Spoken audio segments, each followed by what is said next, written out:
संत कबीर नगर के एक छोटे से गांव में कन्हैया नाम का एक गरीब मूर्तिकार रहता था। एक दिन कन्हैया अपने घर के बाहर पत्थर को काटकर मूर्ति बना ही रहा था कि तभी गांव का हरिचंद्र सेठ कन्हैया के पास आकर बोलता है, अरे वाह वाह वाह, क्या बात है कन्हैया, क्या बात है। इतनी सुंदर मूर्ति।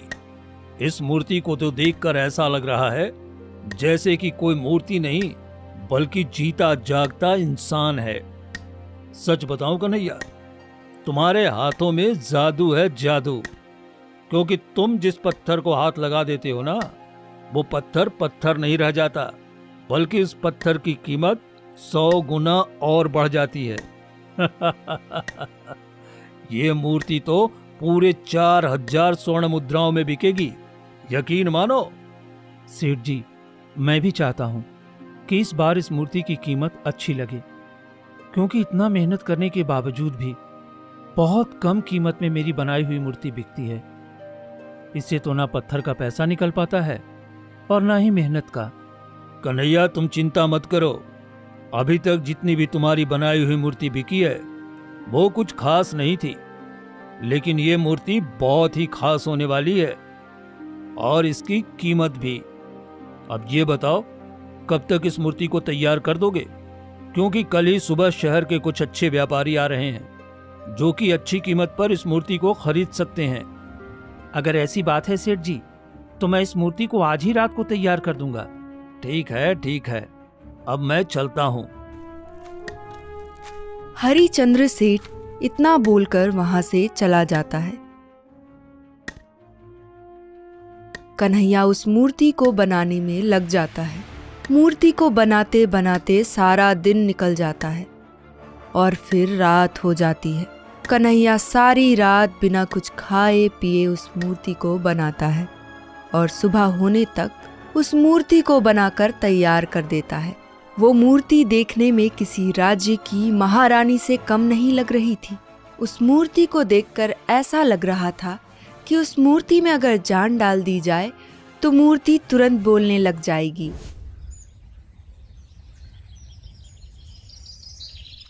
सुबह सुबह हरिचंद्र सेठ कन्हैया के पास आता है और उस मूर्ति को देखकर चौंक जाता है। बाप रे, इतनी सुंदर मूर्ति मैंने पहले कभी नहीं देखा कन्हैया। तुम्हारे हाथों में जादू नहीं, तुम साक्षात भगवान का दूसरा रूप हो। ये मूर्ति 4000 स्वर्ण मुद्राओं में नहीं बल्कि 10,000 स्वर्ण मुद्राओं में बिकेगी। अब जल्दी से इस मूर्ति को मुझे दे दो, शहर से व्यापारी आते ही होंगे। सेठ जी। हाँ बोलो। सच में इस मूर्ति की कीमत अच्छी मिल जाएगी ना? अरे हाँ भाई हाँ, अगर तुमको मुझ पर विश्वास न हो तो तुम मेरे साथ चलो और देखो कैसे इस मूर्ति को 10,000 स्वर्ण मुद्राओं में बेचता हूं। नहीं सेठ जी, मुझे आप पर पूरा भरोसा है।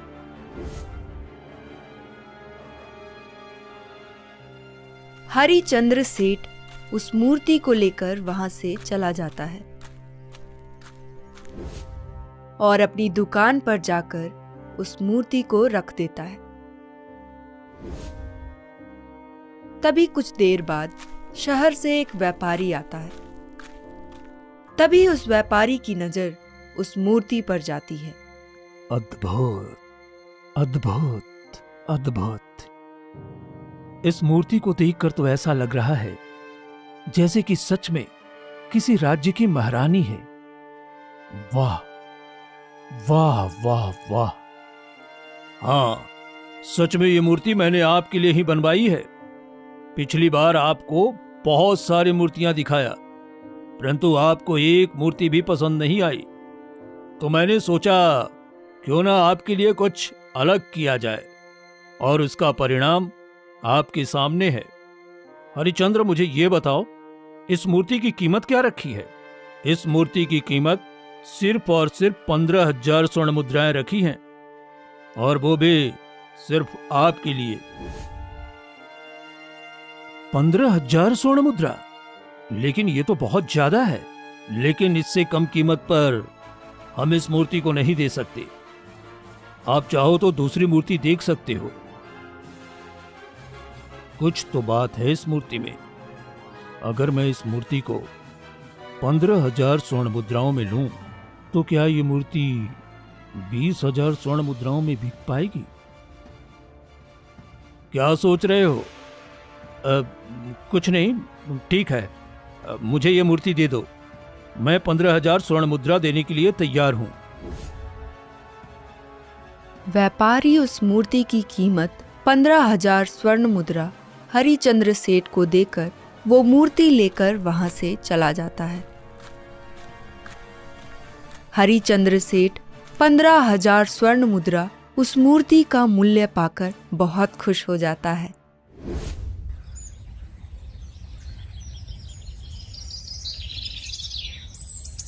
कन्हैया, क्या हुआ सेठ जी? ऐसे क्यों मुंह लटकाए हुए हैं? कुछ बात है क्या? क्या बताऊं कन्हैया, तुमने जो मूर्ति बनाई थी। हाँ, क्या हुआ उस मूर्ति को सेठ जी? वो मूर्ति चोरी हो गई कन्हैया। कन्हैया इतना सुनते ही घबरा जाता है और उसको बेचैनी सी छा जाती है। ये आप क्या कर रहे हैं सेठ जी? आपको मालूम है उस मूर्ति को बनाने में मैंने कितनी मेहनत की थी? आप जब उस दिन मेरे घर आए थे तो वो मूर्ति सिर्फ आधी ही बनी हुई थी और सारी रात भूखा रहकर मैंने उस मूर्ति को बनाया, और आप बोल रहे हैं वो मूर्ति चोरी हो गई। आप झूठ बोल रहे हो सेठ जी, आप झूठ बोल रहे हो। इतना बोलकर कन्हैया रोने लगता है। कन्हैया, तुम्हें क्या लगता है मैं झूठ बोल रहा हूं? अगर तूने झूठा इल्जाम मुझ पे लगाया तो गांव वालों को बुलाकर तेरी चमड़ी उधड़वा दूंगा, समझा? तभी कुछ गांव वाले भी आ जाते हैं। क्या हुआ सेठ जी? देखो इस मूर्ख को, ये मुझ पर चोरी का इल्जाम लगा रहा है। अब तुम ही लोग बताओ, क्या मैं ऐसा कर सकता हूं? कन्हैया, अभी के अभी सेठ जी से माफी मांग, नहीं तो हम तुझे इस गांव में रहने नहीं देंगे। क्यों गांव वालों? हाँ, नहीं रहने देंगे। हाँ, नहीं रहने देंगे। हाँ, नहीं रहने देंगे। अरे मूर्ख, तू उस आदमी पर शक करता है जो पूरे गांव वालों की मदद करता है। देखो भाइयों, देखो, इस कन्हैया के बच्चे ने मुझे एक पत्थर की मूर्ति बनाकर दी। वो मूर्ति बहुत सुंदर थी, लेकिन अफसोस किसी चोर ने उस मूर्ति को मेरे दुकान से चोरी कर लिया। तुझे यकीन ना हो तो रमेश से पूछ ले। क्यों रमेश?